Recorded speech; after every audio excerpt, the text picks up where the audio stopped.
Airbus et Bombardier annoncent un rapprochement stratégique sur le programme C-Series pour en faire le leader mondial des avions de 100 à 150 sièges. Ce partenariat gagnant-gagnant des deux côtés de l'Atlantique doit propulser l'avionneur vers de nouveaux sommets et le protéger des attaques de son voisin américain en rétablissant le rapport de force entre les deux parties.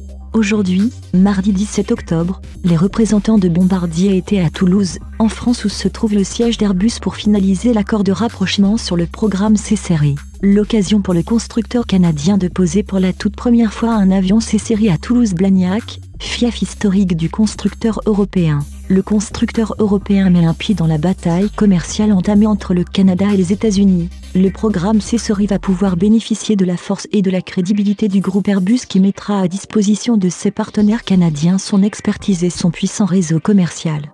Bombardier espère ainsi pouvoir capter une part plus importante sur un marché évalué à plus de 6000 avions au cours des 20 prochaines années. Airbus devient majoritaire dans la société en commandite avion C-Series mais le gouvernement va prolonger de 5 ans, jusqu'en 2041, ces engagements qui assurent l'avenir des 2000 emplois de l'usine de Mirabel et le maintien du siège de la société en commandite à Montréal.